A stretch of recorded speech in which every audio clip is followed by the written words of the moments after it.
What is going on, everybody? Welcome back to the channel, and if you are new here, buckle up because today we are talking about something that has completely lit up the hockey world. Something that has the city of Toronto buzzing. Something that proves beyond any shadow of a doubt that the new era of the Toronto Maple Leafs is not just talk. It is action. Real, decisive, bold action. And I want to break this down for you today because there is so much more to this story than just a transaction wire notification. This is a masterstroke. A genuine, carefully constructed masterstroke by a front office that had critics lining up around the block to say they couldn't do it. Let's go back just for a second because context is everything. The Toronto Maple Leafs finished the 2025-26 season with a record of 32 wins, 36 losses, and 14 overtime losses. They finished 8th in the Atlantic Division and did not qualify for the Stanley Cup playoffs. Let that sink in. One of the most storied franchises in professional hockey, playing in one of the most passionate hockey markets on the planet, sat at home when the playoffs started. The fan base was restless. The media was relentless. And ownership knew that something fundamental had to change. Not cosmetic changes. Not shuffling deck chairs. Real, structural, philosophical change. And the first signal of that came with the hiring of John Chayka as general manager, with living Maple Leafs legend Matt Sundin joining the front office alongside him. From the moment those two names were announced, the temperature in Toronto shot up immediately. Now here is where the critics came crawling out. And there were a lot of them. People were saying Chayka was too young, too inexperienced, too unproven at this level. People were saying no self-respecting NHL player would want to sign with a rebuilding Toronto team. People were saying no established general manager around the league would trust a brand new regime enough to do significant business with them. That was the narrative. And you know what John Chayka did with that narrative? He folded it up, put it in his back pocket, and proceeded to absolutely dismantle it in the span of a single week. It started on a Tuesday when the Maple Leafs acquired goalie Samuel Ersson, defenseman Emile Andre, and a third-round pick in the 2026 draft from the Philadelphia Flyers in exchange for goalie Joseph Woll and defenseman Simon Benoit. Now, on the surface, some fans weren't sure what to make of that deal. Trading away Woll, who had shown flashes of real promise in net, felt uncertain. But the key piece coming back was Andre, a skating defenseman who fits perfectly into new head coach Jim Hiller's vision of what this blue line needs to look like. Hiller has made it very clear that skating is the most important part of a team, and Andre checks that box immediately. That was Tuesday.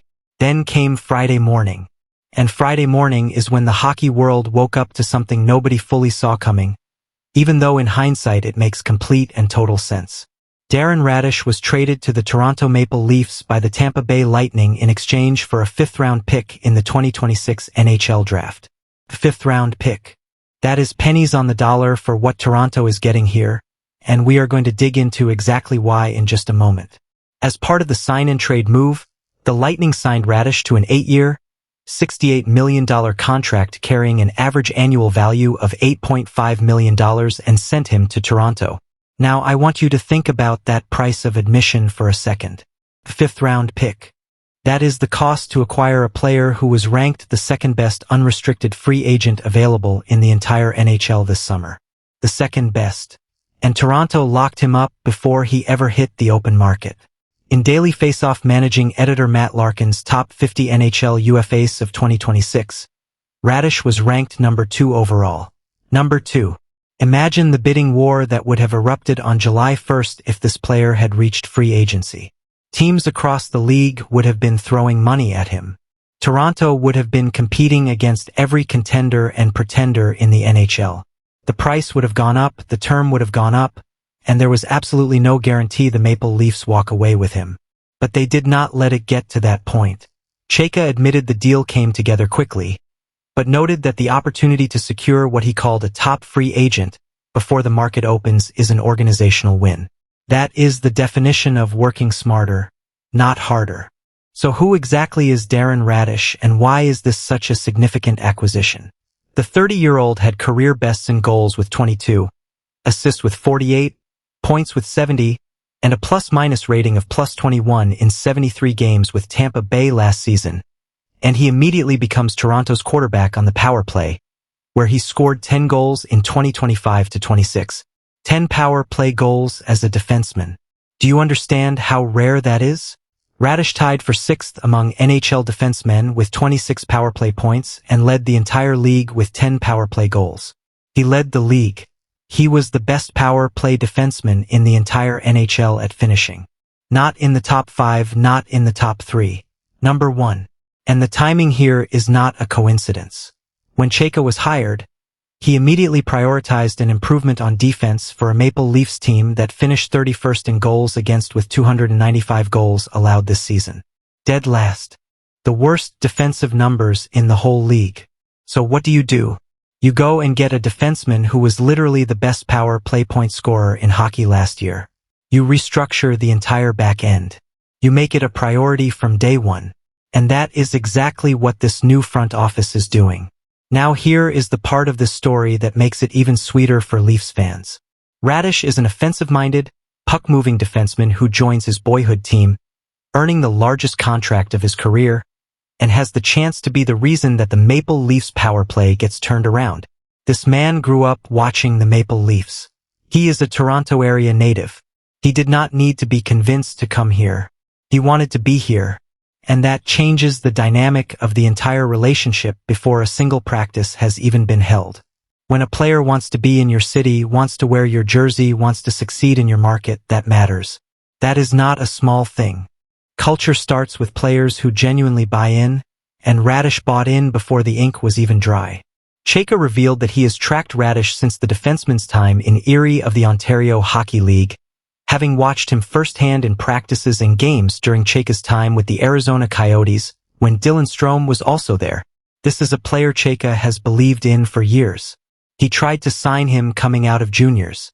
It did not happen then, but he never stopped watching, never stopped valuing what he saw in this player. And now, years later, he finally gets his guy. That is the kind of continuity of vision and conviction that separates good general managers from great ones. There is no debating that this front office is being proactive, if not brash, in its quest to achieve that goal of winning in Toronto. And that brashness is something this city has not seen in a very long time. For too many years, moves felt reactive. Too many years of playing it safe, of hedging, of avoiding the bold swing. Chayka is swinging, and he is connecting. Chayka noted that having a right-shot defenseman up top who can bomb it from the point is something that is really hard to put together. And in this case, he felt it was a perfect fit for what Toronto is building.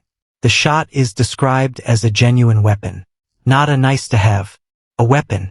And that weapon is now pointed directly at opposing penalty kill units across the Atlantic Division. Let's also zoom out and appreciate the full picture of this offseason because the Radish deal does not exist in isolation. The Maple Leafs also signed two-time Stanley Cup champion Sergei Bobrovsky to a 3-year contract on July 1st. With the veteran goaltender stepping in as the #1 netminder after a career that includes 2 Vezina trophies and a Stanley Cup. They drafted Gavin McKenna with the first overall pick in the 2026 NHL draft, a generational talent from Whitehorse, Yukon who dominated at the college level. They brought in Emile Andre to modernize the blue line. They added Nick Paul for depth and grit in the middle six. John Chayka has barely been on the job for 4 months, and the Toronto Maple Leafs already look like a different roster. And here is the thing that I keep coming back to, the thing that I think gets lost when people talk about transactions and cap numbers and draft pick compensation. None of this happened with chaos. None of this happened with drama. None of this happened with players complaining publicly, with leaked reports about dressing room tension, with veterans demanding trades or refusing to engage. Every single one of these moves landed cleanly. The Radish deal broke, was confirmed, and was celebrated, all without a single negative story attached to it. No drama, no noise, just a franchise-altering acquisition arriving exactly the way a well-run organization operates. That is the real headline here. Yes, the talent is real. Yes, the contract makes sense. Yes, the fit is excellent. But the process is what should excite you most as a Maple Leafs fan. Because a front office that can operate this efficiently, this quietly, and this decisively in June is a front office you can trust to continue making the right calls in October, in January, and in April when it matters most. The infrastructure is changing. The philosophy is changing. The identity of this team is changing right in front of our eyes.